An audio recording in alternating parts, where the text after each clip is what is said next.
Welcome into another Steelers Saturday sit down with Around the 412. I'm Smitty. That is Tyler of Around the 412. Tyler, how we doing this morning? Doing good. Had a nice Thanksgiving. I hope everybody out there that is watching, if you tuned into the Steelers show this week, no Penguin show this week, just conflicting schedules with the holiday and everything. But hope everybody had a nice Thanksgiving, spending time with friends and family. I had a good Thanksgiving with spending it with my wife's family. Well, her full disclosure, her parents are split up, so I have two different families on Thanksgiving, which is a busy schedule.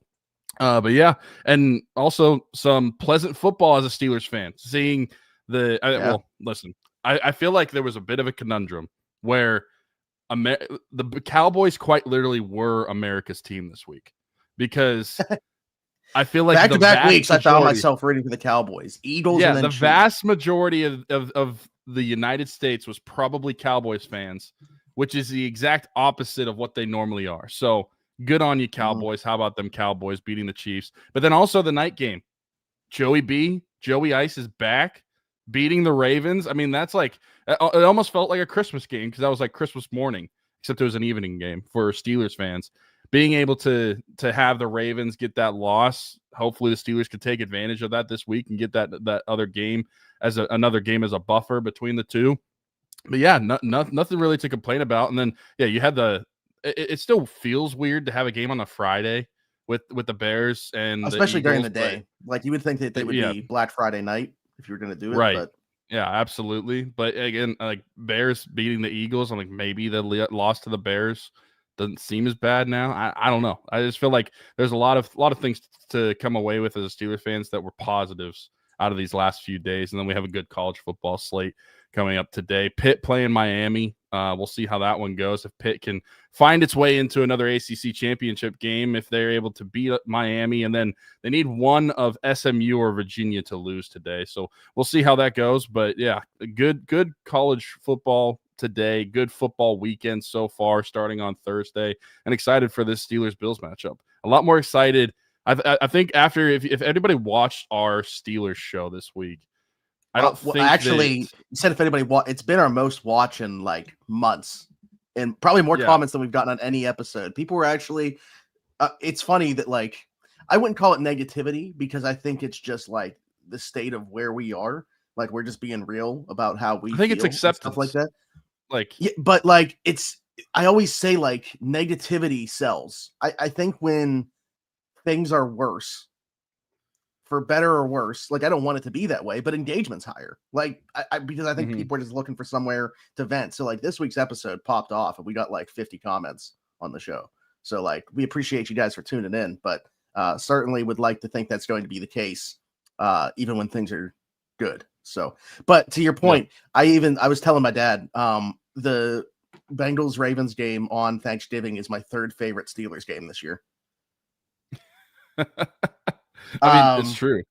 Yeah, I mean, I woke up yesterday feeling like it was like a victory Monday for us, or a victory Friday for us, with the Bengals beating the Ravens. So it just feels like it is completely wide open. To my guy Branson Sloppy Seconds point here, bring about it's just wide open. If Steelers could just figure out their crap out, it does feel like it is incredibly wide open. One of the teams that needs to figure their stuff out, along with the Steelers, is certainly the Buffalo Bills coming to town this weekend. They're going to have to do so without either of their starting tackles. Deion Dawkins is out, as well as Spencer Brown out, which is massive. Obviously, actually 3 of the 4 starting tackles, because Broderick Jones rolled out earlier in the week for the Pittsburgh Steelers, and Andrews Pete.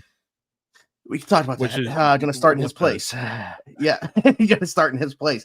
Actually, you know what? Let's set the table with the injury stuff before we dive into defense versus offense for either side here. And let's start with the Steelers, because you look at their injury report, probably as good as it could be. We know the 2 guys that were rolled out early in the week, Broderick Jones and Derek Harmon, were not going to play, but everybody else, no injury designation going into this one. I'm very surprised it's Andrews Pete over Calvin Anderson at left tackle for the Steelers. And I understand, like, regardless of who it was going to be, Darnell Washington was going to be tasked with helping that guy out quite a bit over there, kind of in a way that he has for even Broderick. But like, Pete, to me, not a tackle. He's been better at guard, but he wasn't even like great there. I mean, there's a reason that this guy hasn't been active for most game days. Calvin Anderson, I thought, was fine in relief last week. I thought he actually had some pretty good tape going back to last year when he had to play left tackle in the playoff game against the Ravens after some injuries happened. I am like mystified by this decision. I don't know what they saw in practice this week. I'm pretty confused by the decision to go with Andrews Pete over Calvin Anderson. Considering the history, I mean, Calvin Anderson has filled in that spot before. He filled in that spot last week. Like, because of that. Yeah, I don't understand the decision. Andrews Pete has seen limited time. He didn't look good in the preseason. And to make this decision where he's going to be the starter after Calvin Anderson was the literally the guy last week that stepped into that role, I don't understand where this decision came from. Like what went into this decision is what I would love to know, because from every sort of just, I guess you could call it the eye test, like from what we have seen, how the Steelers have operated with when Broderick Jones comes out, whenever they need another tackle to come in, Calvin Anderson for the better part of a year has been that guy. And Andrews Pete getting that start, like did Calvin Anderson have that bad of a week in practice or something where they just felt like they needed to put Pete in? I still feel like Pete hasn't really done much this season. Like, it was a nice depth piece addition, but a guy that we talked about early on, like, hopefully this guy never sees the field, and now he's going to see the field in a starting role after he was bad in the preseason. I was surprised he made the roster. Where he didn't even look good. Yeah. This is an interesting decision to me. I wonder if it goes bad early, would the Steelers decide to make a switch mid-game?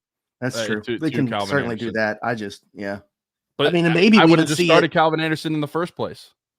Maybe they're still figuring out that maybe they go, who was it? When we played the Browns this year, they were missing their starting left tackle, and we saw them come out in that game and just like rotate series until they thought one was playing well enough. Maybe that's what we see the Steelers do in this game against the Bills, until they see one maybe playing better than the other, and then they're just like, okay, well, he's the guy for the rest of the day.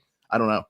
Pretty odd decision, in my opinion, but we'll see. I don't think it's like, catastrophic going from one to the other. I'm just very surprised by it, considering you brought Calvin Anderson back on a 2-year deal to basically be the number one backup tackle. So, but anyway, on the other side, with both tackles missing for the Buffalo Bills, as well as their defensive captain, Terrell Bernard, the big one to me is the guy that we don't know about, Dalton Kincaid, being questionable. If he is able to return, that is a guy that I think can gash this defense, similarly to Hunter Henry, similarly to Tucker Kraft, like we've seen what tight ends have done to this defense. And he's their best pass catcher, like by far. But we can talk about their receiving group here in a little bit, but just from an injury standpoint, Dalton Kincaid to me is the X factor, whether or not he goes in this one. Yeah, I think that would be a big call if he is able to go into this one, because like you said, he's the best pass catcher on the Bills offense. The Bills offense wide receiver room, it isn't that great. They have we've talked about it a lot. How they have basically a bunch of slot guys, a bunch of wide receiver threes. They don't really have a true wide receiver one. If they could combine with the Steelers, they can make a pretty good room, because they don't have a number one. But then they have a bunch of guys that are like 2s, 3s, 4s. Yeah, I mean, I think that's a fair point. But yeah, I think that Dalton Kincaid, if he does play in this game, would completely change the outlook for the Bills operationally. Like, I think that Dawson Knox is a fine pass catcher at this point in his career, but he's not anywhere close to what Dalton Kincaid would bring. I think that they could utilize the two tight end sets a lot more than they probably plan to if he isn't able to go, or at least utilize them differently. Like, I think back to that playoff game a couple of years ago, and they were using both of those tight ends quite a bit. I just think that that injury alone would completely change how the Bills call this football game, because as of right now, I still anticipate it to be very, very run heavy. That's where the Bills have found some success, and they haven't really been finding it through the air a ton.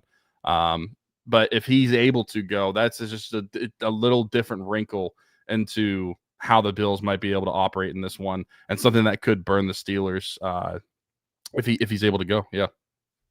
And they've still been playing like some 12 personnel. Dawson Knox is not the type of pass catcher that Dalton Kincaid is, but he's okay, and he's a really good blocker. Jackson Hawes, their rookie tight end, who they like to use a lot, is an incredibly good blocker, but not as much of a pass catcher. They're still playing out of 12 personnel. It's just more limited in terms of what you can do with those guys as receivers, as opposed to if you have a guy like Dalton Kincaid, who can also flex out, can basically play as like a big slot Heck, they'll line him up like on the boundary sometimes. Like I said, he's clearly their best pass catcher. I don't know what wasn't there some roller stipulation about the jumbo pack with Calvin? I remember it popped up during the Chargers game. I'm not sure what this is referencing. I know like the first play of the Chargers game was a false start on Andrews Pete. Because he was playing for when Sam Alla missed, they had Spencer Anderson at guard, obviously, but when they went into jumbo, they wanted Spencer Anderson back in the normal spot of his jumbo when there is Sam Alla. So it was Andrews Pete playing in that left guard spot, and there was a false start in the very first play offensively.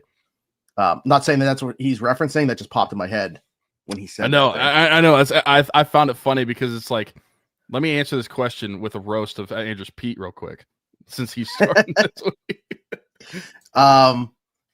Yeah. I mean, I don't know. We'll see how it goes. I still think that that's something that they have to do, especially this Bills team you can run on. Like, they're giving up the fewest yards through the air in the league, but they're also like bottom 3 in terms of rushing yards against.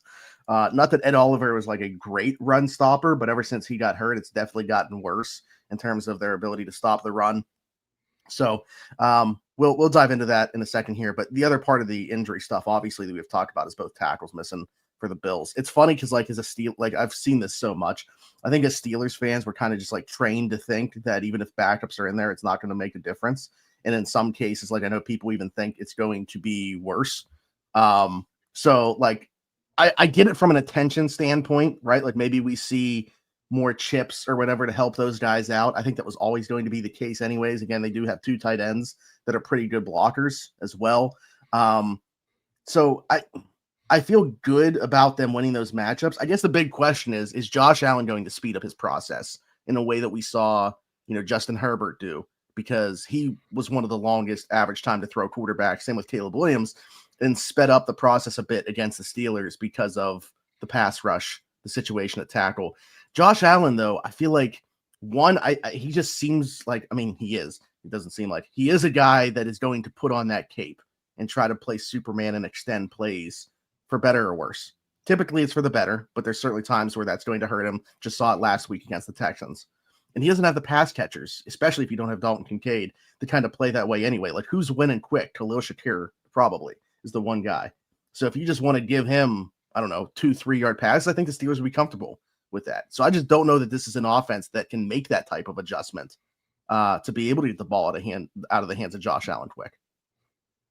Yeah, and with how much you rely on his legs too, I feel like that's just kind of prone to have Josh Allen hold on to the football longer than not, because if there's a safety blanket for the Bills offense, it has been Josh being able to take off, scramble for some yards. But that also, like I said, leads the offense to hold on to the football more. And I think that's something that will be interesting to see early on if the Bills are trying to get the ball out quick, because that's been the area that the Steelers defense has been gashed all season long, not being able to get the pressure on the quarterback and getting that time to throw out very quickly. You're right. Like, Josh Allen does like to play hero ball, but that's tough to do whenever you have like you and me as wide receiver 3 and 4 out there. And so I would be surprised if they try to play that way. Like I said earlier, I really think that this is going to be just a run heavy game. Like, they're going to run James Cook a lot. I can't really see they should be doing, and they've gotten away from, for whatever reason, way too early in a lot of games. Last week against Houston, running the ball great, and they were still in it. This is before the Anderson and Danielle Hunter started teeing off, and they got away from James Cook for whatever reason. I understand when you have Josh Allen, it's always going to be attractive to just put the ball in his hands. But James Cook is probably like a top 5 to 7 player at his position too. Mm-hmm. Yeah. I saw a stat this week that was like, if James Cook gets 100 yards rushing, the Bills are like 10-2 whenever he does that. So I actually think it's sad that it's only happened 12 times. So that's where my first thought goes. For how explosive of a runner he is, I feel like he gets 100 yards every single game, especially from a fantasy standpoint. It feels like that, but maybe a lot of those are pass yards too. But that's the game plan that I would imagine the Bills going with is running the football. At least that's how I would think that they would approach this one, because the Steelers' defense this year has not stopped the run at an efficient level. They haven't really been that good at it all season long. So maybe they do go run heavy in this one, and Josh does not have to rely on his arm and rely on his big play abilities to win the football game. And that's not necessarily part of the game plan every week going into a game. But I feel like when you have one of those alien quarterbacks, they have the tendency to play that hero style football in times, especially with this is probably the most efficient roster that Josh Allen has had since he's been to Buffalo and since he's been playing at this high of a level of quarterback play. So whenever he doesn't have that, I just feel like that's why you've seen a lot of inefficient play from the Bills offense and why they're in the position that they're in right now, second in the AFC East. And I just don't really know what to expect from their passing game, especially if Dalton Kincaid is not able to go. Expect a lot of like heavy zone in this game from the Steelers defense, which I think will be better as far as like covering Josh Allen. But I don't think that it's they still don't have the personnel to me to really expose the zone a ton outside of like Khalil Shakur, like you're saying, is like the one guy that can get open. But outside of that, like Brandon Cooks is, you bring him in and he's automatically he's literally the least 2 or 3. He's the least efficient receiver that has run at least 250 routes this year. He's 58th out of the 58 receivers in pretty much everything. And you could say run. And you could say probably he's no worse than their wide receiver 3 right now. Yeah. Yeah, we'll see if Keon Coleman's back in the fold. Not that I think that that's a massive thing either. He's just miscast. I think he should, not saying that he's this good as this player was at their best, but he needs to be in like the Juju role that Juju was in here, is like the big power slot. But the problem is every other receiver on that team is also a slot. So they're like miscasting him as an X receiver. Anyways, Logan agreeing here about it being a run heavy thing on both sides, not only because I think that that's like what both teams offensively, their best path forward for these defenses, but also I think the weather's going to call for that. Going to be cold, going to be rainy. The forecast has shifted from snow to rain, which I'm actually upset about. I would have rather have had it be snow personally. Snow is way better than rain. If I'm going to sit in it. Yeah. So I do think it's going to be run heavy for sure in this one. I mean, we haven't even talked about the fact, Aaron going to play with the wrist and everything like that. And certainly better just hand the ball off to these running backs with that being the case and not try to push the ball down the field again against a team that is allowing just 168 yards per game through the air in the Buffalo Bills. But I guess you could also say with a caveat that if teams are having that much success on the ground against them, maybe that's the reason that they're not allowing so many yards through the air, and it's not necessarily being so good at shutting it down. I don't know, just throwing that out there. But yeah, I expect it to be run heavy for both sides here, but Josh Allen obviously plays into that, it being run heavy. We know what he can do with his legs, certainly. I think the way the Steelers are going to defend in this one, again, going back to how frustrating this can be to watch, with the bend don't break stuff, I think they are going to sit in a lot of cover 3, but I think where that lends it to be good is those linebackers are just going to have their eyes on Josh the entire time. Like, I think you're going to see a lot of QB spy stuff, whether it is Patrick Queen, whether it is Peyton Wilson, and they're going to be able to just make sure that he's staying in front of them, not breaking off a bunch of plays with his legs. So as frustrating as it is to watch this type of defense from a pass coverage standpoint, the tackle or the catch and tackle stuff, it does lend itself well to be able to QB spy. Yeah, absolutely. Another thing I wanted to bring up while we're talking about the Bills offense against the Steelers defense, like you mentioned, their starting tackles are out in this one. And well, it'll be interesting to see if they'll be able to get the time to throw out. But I feel like even though, and you touched on this a little bit, even though that tends to be something that a lot of people see as a negative just because they're going to be chipping more and getting some more help on the outside, like I still feel pretty good about that. If TJ Watt and Alex Highsmith or Nick Herbig are able to get free in this one, Josh Allen does, like, he is one of those alien quarterbacks where and he also is huge, so it's tough to bring him down. But I still feel like even if it's just pressure and you're not even getting home to the quarterback, that lends to be more successful for the defense in this one. So we'll see how many times they actually throw, but that is another positive to look at for tomorrow is regardless of who is the tackles and if they're getting help or not, I still feel like the pass rush is at least going to hurry up Josh more than probably a lot of Steeler fans will anticipate because of the negative attitude about not having the starters in at the tackle spot. So, yeah, one thing about Josh is, for as great as he is, he's going to give you opportunities to make plays on him. because he is going to put on that cape and try to play Superman. It works out a lot of the times, but he's also going to give pass rushers the opportunity to take him down, maybe knock the ball loose. This team is so good at taking it away. A lot of their sacks turn into strip sacks. He'll put the ball in harm's way quite a bit. So if they're able to actually take advantage of this, I don't know, maybe my I'll throw this out there because it wasn't a bold prediction. Maybe one of my bold predictions should have been, and I don't even know if this is bold actually, now that I'm sitting here saying it out loud, is Kyle Duggar drops an interception. Probably not bold, right? Because it's happened, what, 3-4 times? We've seen it a few times. Yeah. I'm sitting here like talking through it. I'm like, you know what? I could see it happening, but it's probably not even bold to say it. So I'll throw it out there as one of my non-bold predictions. I feel like the balance of his pick six versus the other picks that he's dropped, we're starting to get more even, and we're about to teeter the other way. It's like, all right, you can't keep living off that pick six anymore. You got to get another one. He did have a nice pass breakup against the Bears as well, but yeah, I mean, if he turns one of those into an interception, it's maybe a different conversation that we're having on last week's episode, which did really well. So actually, thank you, Kyle, for dropping those interceptions and losing the football game. Not really, but well, it's curious. Right, yeah, I know you said it was our most watched show in a while, and I was actually talking to one of my brother-in-laws about this, and they were asking, like, is it better as far as a listener goes for podcasting? Is it better if the Steelers are good or bad? And I said, yeah, it's better if they are one of the two.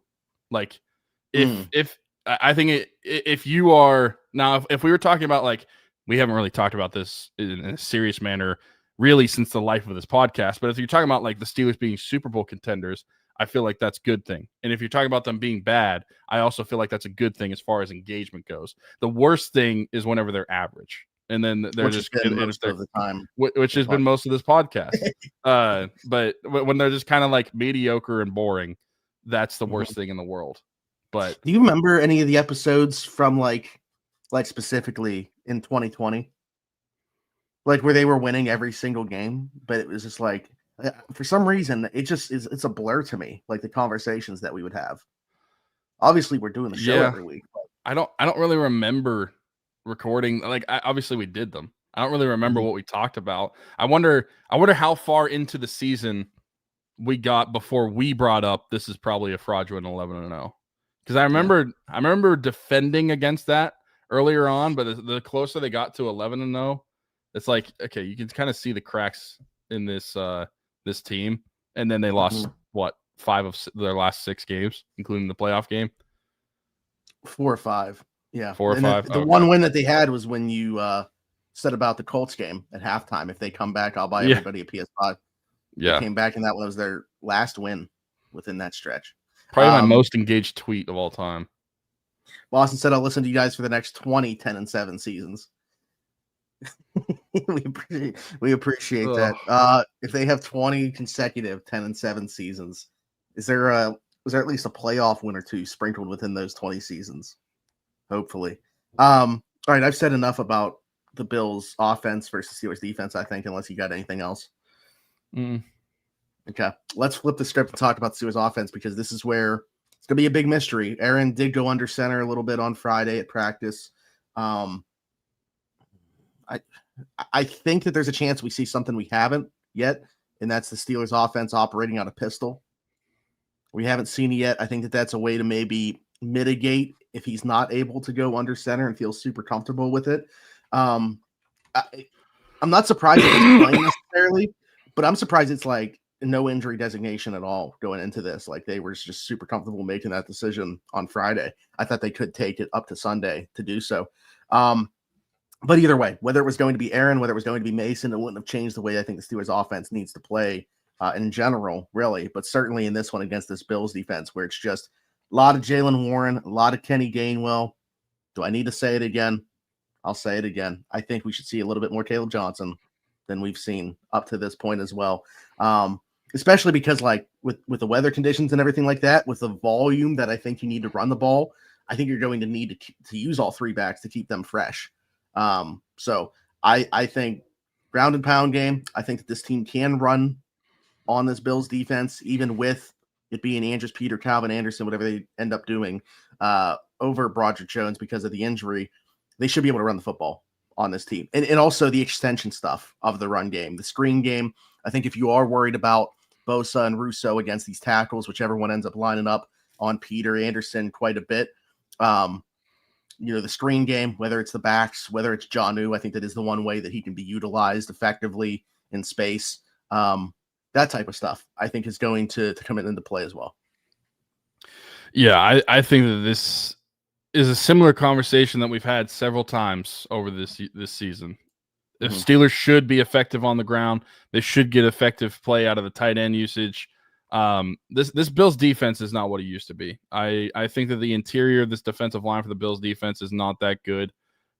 They're better on the edges, but I think that you're still looking at them being better in pass rush on the edges as more so than the run defense. I just don't think that the front seven is that good. The linebackers, especially like Terrell Bernard, is going to be out in this one. Matt Milano is fine, but I don't think that he's anything that is like crazy. Jordan Poyer is not the player he used to be. Their secondary looks slow. That's just a feel good story for them. I mean, from an actual like football standpoint, it made no sense to bring him back. Yeah, I think that their defense has really taken a step back from what it was like when the Steelers played them a couple years ago. And I feel like the Steelers are going to be able to run the football efficiently. We'll see how the usage goes in this one. Like, obviously, we expect a lot from Jalen Warren, but how much is Kenny Gainwell going to take away from that? And I know, like, he's looked good in spells, and he's looked good the last few weeks. So maybe the discussion of, like, should Kenneth Gainwell not get as many carries should diminish a little bit. But, yeah, I mean, Caleb Johnson, get him some run too. Like we said with the Bills, like I feel like the Steelers are going to operate a similar way in this one, like run the football, ground and pound, especially with a quarterback that has that fractured wrist, still dealing with that. I don't necessarily think they want to put Aaron Rodgers in harm's way a ton. And how do you do that? Handing off the football. And the Steelers should have success against that. The Bills are quite literally the worst team in the NFL in terms of yards allowed on the ground for the rushing attack. So I don't know of a way, or can't think of a way why the Steelers would want to go away from that, considering the success that the Steelers have had this season on the ground, but also the opponent that they're playing into. Like I said, that front seven to me, that even without Broderick Jones, I still feel like that front seven is a front seven that can get pushed around in the ground game, and they should be able to find success in the trenches in this one. And so the Steelers running backs should be able to get those holes and really get some chunk yardage in this one. I feel like the average should be elevated from what we have seen in previous games in terms of like yards per rush, yards per attempt for the Steelers. And then like the secondary, I mentioned how like they should be running a ton, but even the secondary for the Bills, like I think that their corners are fine. Like Maxwell Hairston has been a solid player as a rookie, but I don't think that this secondary is as athletic as we have been traditionally. Well, Benford's a really good corner, but he's not like a super athlete or anything like that. Yeah. No, and then I think that's the main difference from like even 2 years ago, what we've seen like the previous 3-4 years for the Bills defense. They just don't have the athletes on the back end like they have before, and so that's part of the reason I think that they've been getting beat is not only the inefficiencies of the offense, but like defense, not even close to what it has been in the past for the Bills. And to the point about the running, I know people are going to look on the surface and say, well, the Steelers are 27th, just 97.1 yards per game on the ground. It's because they're not doing enough. They're like 7th in success rate. They're like 6th in EPA on the ground. Like if they were running the ball every single play, this team would be a lot better. Although, to be honest, I mean, we've talked about this before.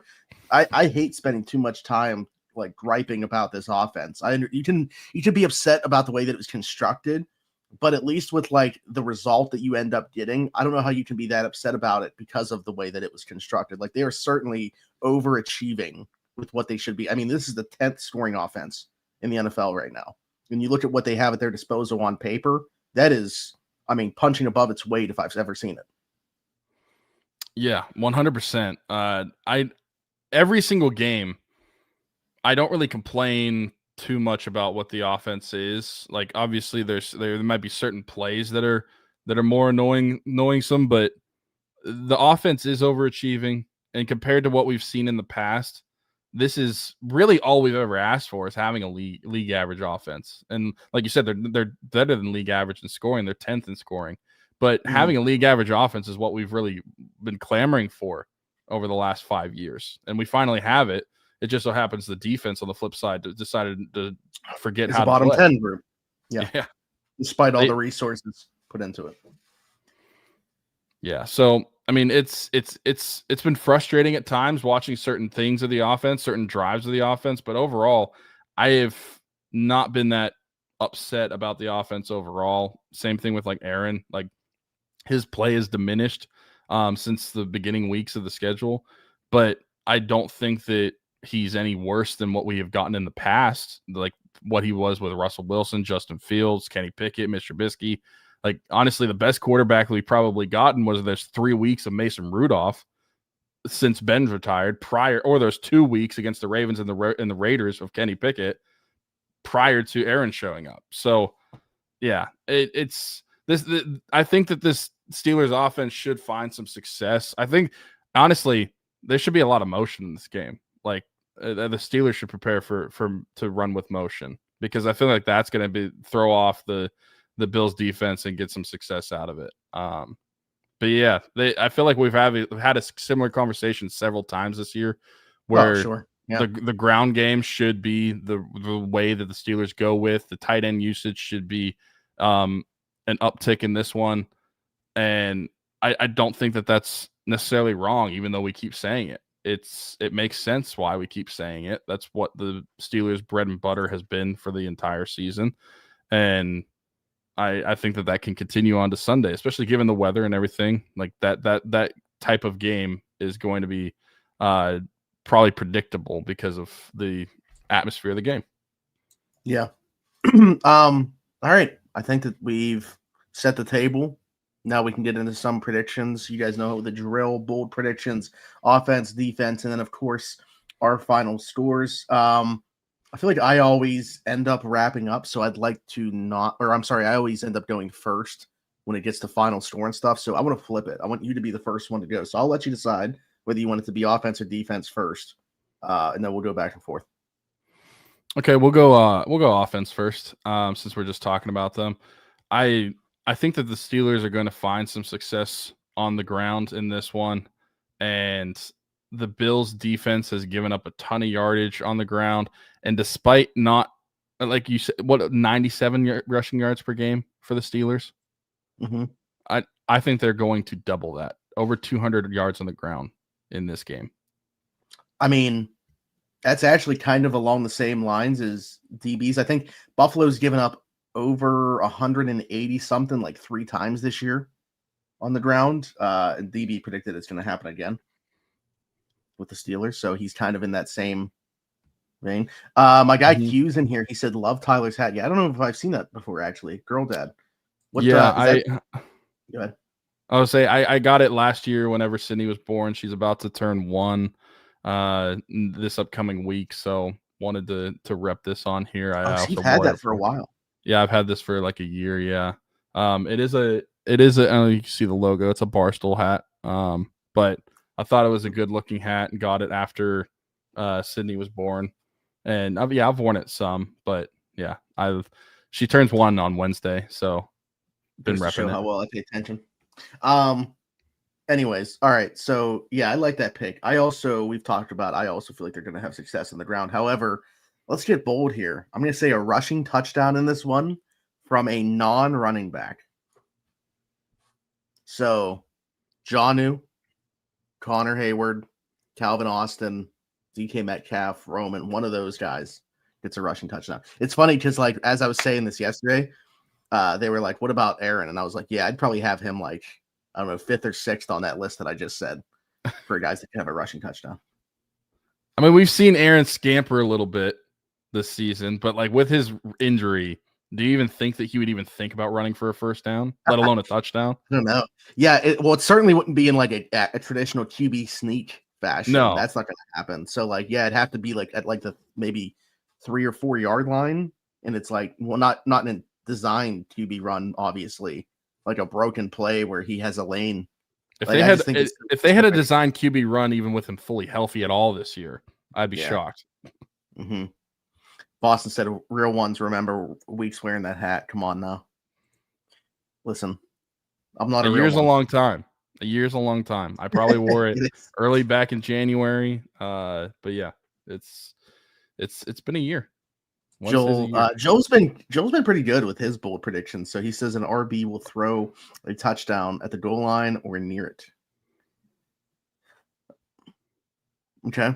Something that I would love. I mean, Gainwell. Which running back do you think that would be? It'd have to be Gainwell, I think. I think it'd be Gainwell. But something I would love if this happened was doing it out of jumbo, and Spencer Anderson is the one that gets the receiving touchdown from the running back. That'd be great. I mean, it's like two birds with one stone right there. Yeah. Did Caleb throw the ball ever at Iowa? That's what I was trying to think of. I mean, does Iowa throw the ball ever at Iowa? It's true. It's true. The quarterbacks don't even throw the ball. Yeah. I was trying to think that we have a running back on the roster right now that's thrown it at all. Warren has back-to-back big runs. We keep feeding him the ball instead of taking him out for the next few series. That is bold, Branson. Yeah, I think that's been. You mentioned how there's certainly things in game that are frustrating still about the offense, despite the overall result overachieving. That is certainly, I think, one of them is the deployment of the running backs and even the tight ends, I would say as well. I know I'm a homer, I'm biased, but like the snap counts to me just don't make sense. And even here's what I'll say to go against my bias. I could actually understand it more if you were just committing to one of them, even if it was John over Pat. I think that it'd be the wrong decision. But I could at least understand the idea. What they're doing right now, to me, makes no sense. Like Darnell certainly should be playing as much as he is, but behind him, those two guys splitting the reps the way that they are, it just doesn't make a lot of sense to me. So between the running back deployment and the tight ends, I think that's where the criticism of Arthur comes from for me. Yeah, and I think that's fair, and that's why, like, I would love to throw in an extra bold prediction for the offense this week, but I don't know based off of the usage if it's actually going to happen. It involves Caleb Johnson, and if he gets the snaps, I'm going to say Caleb Johnson gets an explosive run in this one, which by NFL standards, that's a 10-yard plus run.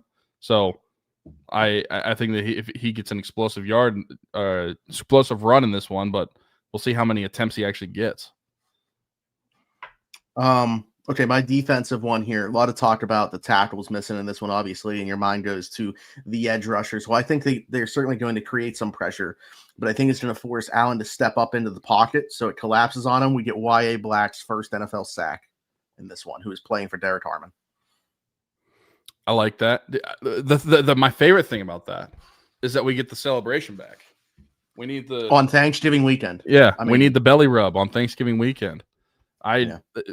Top tier celebration after a sack. Like, even if it was in the preseason, doesn't matter. Top tier. I like that. Defensively, I think that the Steelers are going to find success stopping Josh Allen in the run game. And so I don't know what, as far as like a rush total, what would necessarily be bold, but I'll just say that the Steelers are going to keep Josh Allen under 30 yards on the ground. Well, we can look at his totals this year would tell us. So he has rushing wise this season 30, 59, 25, 45, 53, 42, 7, 19, 31, 40, 20. Okay, so you're looking at like a third of the games being under that mark already. So would you consider that bold still then? Let me see. 2/3 the game he's over. So he's averaging 34 yards per game on the ground. Okay. Under 30? Is that bold enough? It's under the average. All right, I'll keep it then. I don't know. I'll let the comments decide. Do you think that's bold enough or not? Or do I need to drop it to like 25? I mean, because he could get that on one carry. Like we saw him do that in the playoff game with that long rushing touchdown. Like, so yeah. I think so. I think it's fine. I think depending too, like if you're doing it, some sites will take into account, right, like the sack yardage, taking that away from the rushing. I don't think you're saying that though. So like you legitimately just don't think he's going to run for. Yeah, I don't think he's going to run for more than 30 yards. Yeah. How about 2 belly sellies? First off, just love the way that was worded. So I'm all for it. Both James Pierre and PQ get. I'm assuming. Oh, one of those is a pick 6. Yeah, he's touching an interception here. Under 23.5. Oh, he said a pick. See, this is what happens when too many comments come in at one time. So Joel's got James Pierre and PQ getting interceptions. One of those is a pick 6. Austin chiming in on the Allen rushing yards, I assume, saying under 23.5. You guys just gonna that like would be bold. Which one can go lower? Are you willing to go 22.5, and then he's got to go 21.5? Whoever stops gets the number. Yeah, I'm certainly with it. Price is right. Yeah. Oh yeah. Okay, so we're on the final score then, and I want you to go first. If anybody watched, and I know I said that multiple times, if anybody watched the Steelers episode this week, which seems like a lot of people did, I would think that you would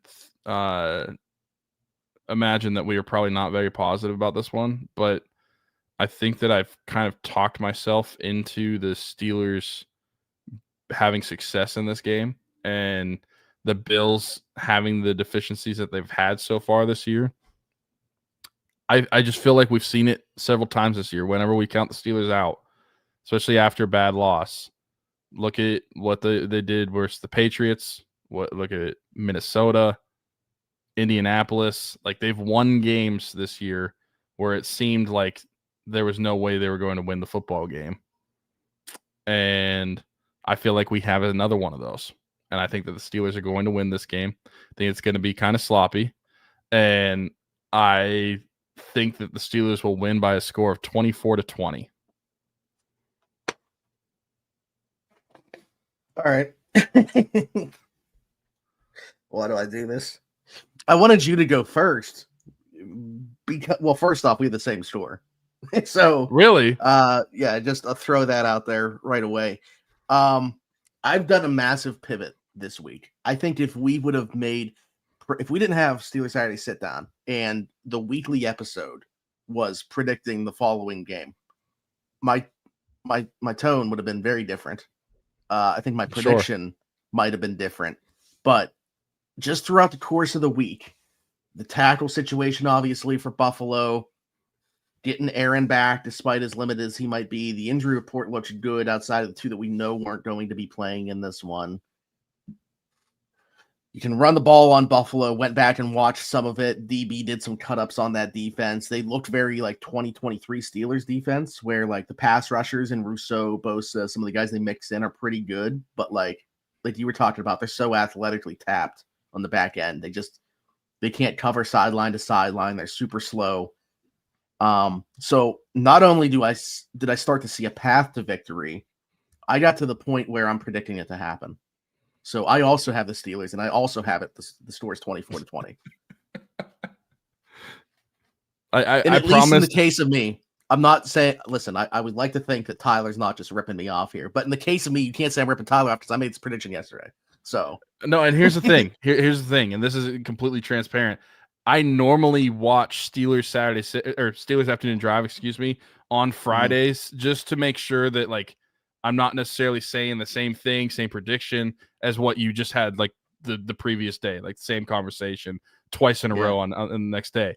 But I did not watch it. Like yesterday was a busy day with like family and stuff. I did not watch yesterday's Steelers Afternoon Drive. So I had no idea what you were predicting. I had no idea what your score was going to be. And I didn't know, like, even like my offensive prediction is fairly close to DB's. Had no idea.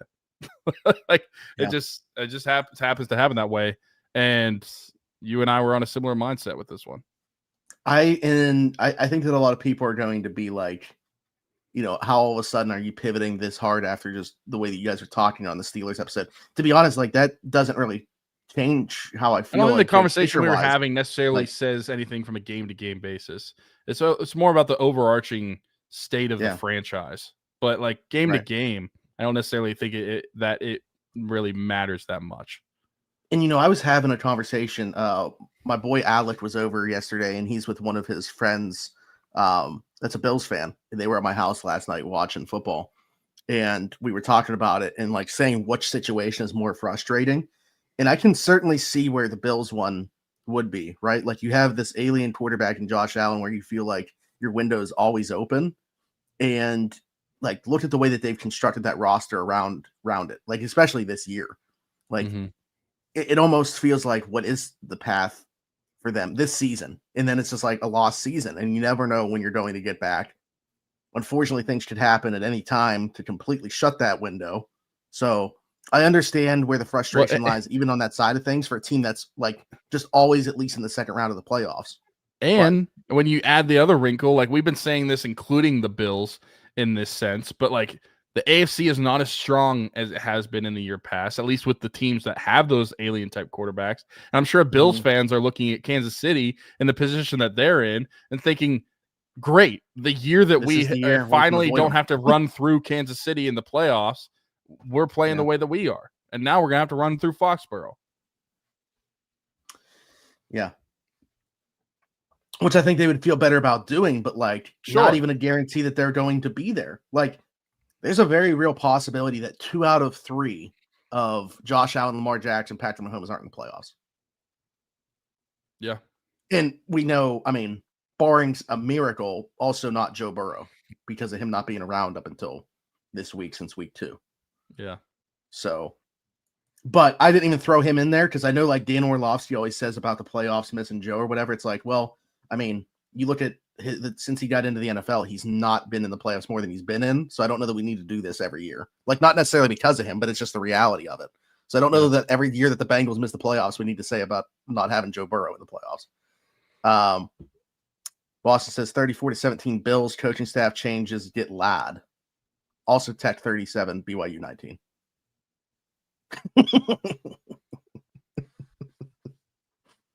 I didn't know if you even saw that. I was like, I got to make sure that I say that one. I didn't even look at it. Yeah. This year's AFC is very reminiscent of the 2018 season, which we also missed the playoffs that year. So hopefully we're not repeating that. Yeah, I don't know. I feel way different right now about this game specifically than I did earlier this week. And I think it's because I have more trust in the defense coming up with a game plan throughout the course of the week than I do them adjusting in game. So I think it's easy to go into a game with confidence. Now, if Buffalo looked completely different, like if they do start having success through the air, that's when I think like, okay, we're not winning this game. If they're able to throw the ball in this defense, despite the conditions with their receivers, I understand they have Josh Allen, but with these receivers, I think they have Josh Allen, but they also have Brandon Cooks. Is he going to play? How does he not? And if he's not going to, Keon Coleman better play, right? How do you not play either of them? Yeah. Josh Palmer's questionable. Curtis Samuel's on IR now, but he wasn't like playing anyways. So right. So you have to play at least one of those guys.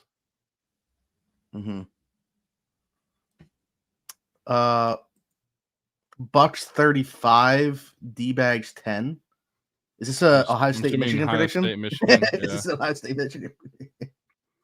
Yeah, also, you brought up the college football slate. That also on there and taking place at noon, which is a decision of all time.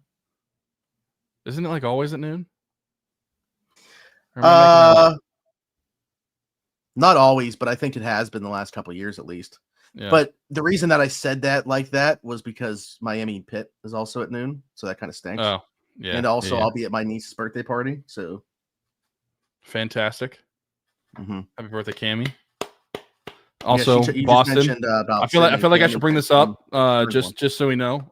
Boston, even if Tech beats BYU 37-19, that'd be still a lower margin of victory than what Tech had over Utah. So there we go. Both games that BYU would have lost to Tech is still by less points than what they lost to than Utah lost to Tech. So there we go.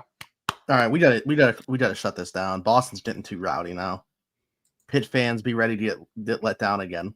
This is picking the Bills to win, talking about BYU losing to Tech, and now he's saying this. We got to get out of here. I also have told Boston too, like it says pipe down weeks. He is like the first person that legitimately calls me weeks since like I've been in high school. Like it was like he's like the first person since my like offensive. It's not, I mean, even if he's texting me like about you, he says it, so it's not just like a bit. Like he doesn't know me as Beefy, so yeah. Maybe that'll change. And now Joel's saying go blue. Yeah, we got to get out of here. Be sure to like, subscribe, hit that notification bell. Hit us in the comments whether you are watching this back. Of course, we appreciate everybody that was here watching live with us. Let us know your predictions, both your bold and your final score ones. We appreciate that for sure. If you, of course, be watching the Steelers episode next week where we'll talk about whatever happened in this game against the Bills. Yeah, show up to the sweater party if you're not scared, pal. Boston will be here in the flesh in the middle of December. So looking forward to that. Although if he keeps talking like this, I'm not sure it's going to happen. December 13th, same day that Rock Around the 412 donation stopped. Oh, there we go.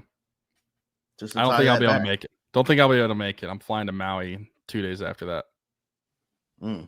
Wow. Flex. It's like when I throw in I have season tickets. Yeah, I'll be in Hawaii for Christmas. It's pretty sick. If you listen somewhere else, because we do post these audio form as well, be sure to leave us a 5-star review and subscribe. Hit us up everywhere. At Around the 412, you can hit Tyler up, Weiler_Teach33. You'll find me everywhere. Zachary Smith, PGH. Be sure to check out the links that are in the description. All that good stuff. You guys know the drill by now. Hopefully you'll see us next week for a regular Steelers show, and then once again on Saturday. Who do we got after this? Oh, yeah. Pretty big game that we're going to be talking about next Saturday, regardless of the result of this one, because we're going to Baltimore the following game. So be sure to come back on next week's Steelers Saturday Sit Down when it's Ravens week for the first time in week 14. Interesting quirk in the schedule, but we'll be here. Smitty for Tyler. This has been another Steelers Saturday Sit Down. I'll see you next time. Bye-bye.